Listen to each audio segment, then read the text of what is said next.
Hello and welcome back to Rex the Rabbit. Today I'm going to be reviewing Little Stampies, a first attempt at FNAF Fangame by Soul Mage. Okay, there was this other fangame called Facade, but we don't talk about that. Without further ado, let's dive into it.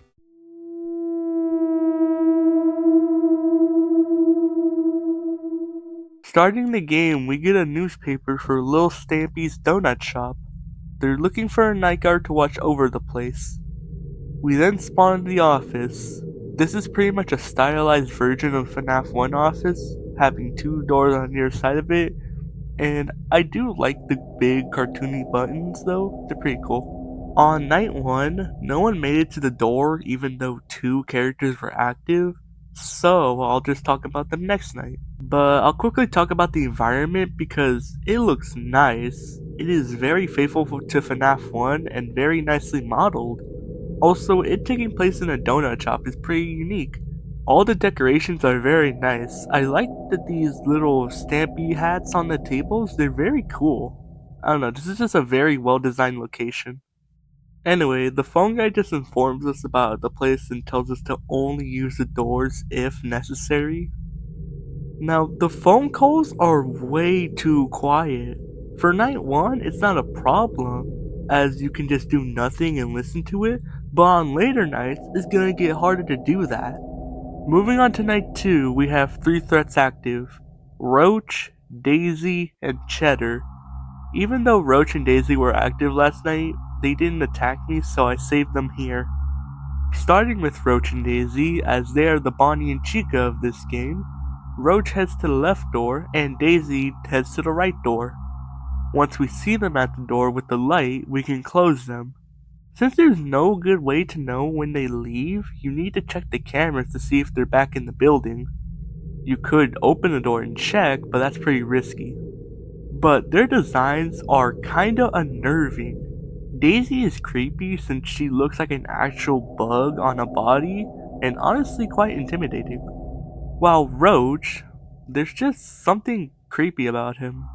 The fact that he's the only one with this smile faceplate, it makes me wonder why is he the only one wearing that, and what's under it? Okay, I'm probably looking too deep into this. Okay, just moving on to Cheddar, he is the Foxy of this game. He starts in the show and tell room, and will only move through stages when not being monitored. Once he leaves, he'll go down the right hallway. If we go to the right hallway cam, we will see Cheddar running down the hallway. We must close the door until we hear banging.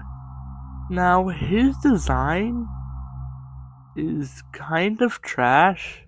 He just clashes with the main cast and just doesn't fit in at all. He looks like he's wearing ankle socks. I don't know if this character is gonna work out. But so far, this has just been a FNAF 1 clone, unfortunately. But Night 3 does do something unique.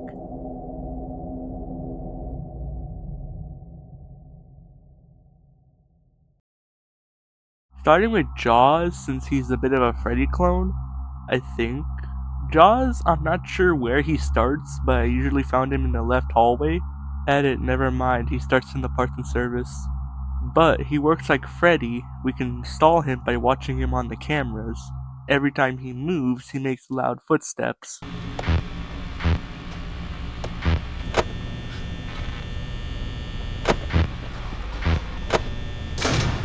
Once he's at the corner of the hallway, we must listen out for his footsteps, because once we do, he'll be at the door but not visible. We must shut the door until we hear more footsteps. Stampy starts on the stage, and we must constantly watch him on the cameras to stop him from moving. If he does move, he won't go back. Depending on which hall he goes to, he'll disable that door. Which is kinda bad. Literally our main defense. Stampy is okay. I do like the design, but Roach and Daisy just look more interesting to me. But he's not a bad design by any means.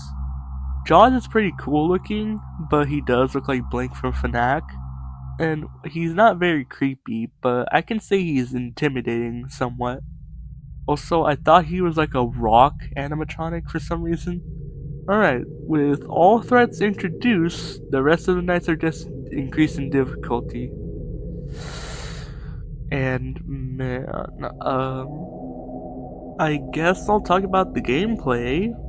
This is just a copy of FNAF 1. While Stampy and having to look at the camera so no when Roach and Daisy are gone to do shake things up, I don't think it's the strongest gameplay. While the game is not boring, it's still not the best. I can really only say the visuals are great. Again, I think some of these camera renders are creepy. Like, this image is the thumbnail for a reason. These guys have potential to be scary. Anyway, moving on to night 5, we get this strange phone call.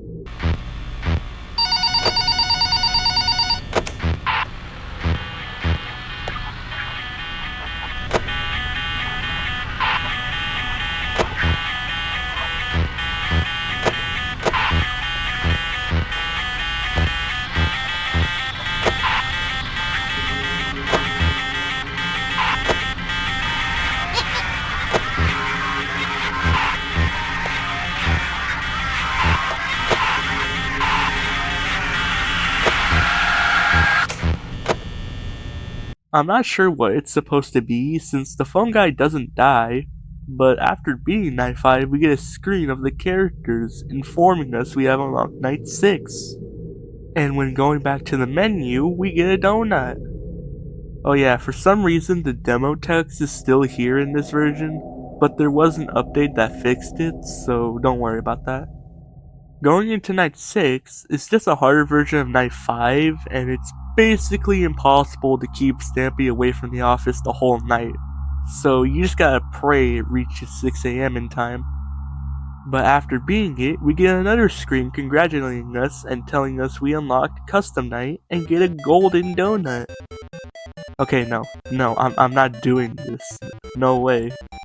You know what? Hold on, viewers, let's take a pause from the video.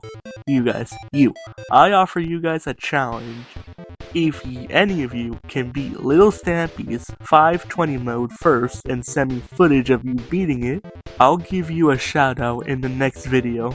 You can make a video on YouTube beating it and tag me in it, or upload a video on GameJolt and tag me.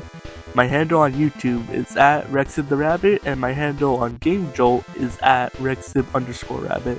Alright, good luck to any soldiers willing to do this. But let's finish this review. Hold on, there's one more thing to do before we're done, and it has something to do with this Stampy plushie in the office.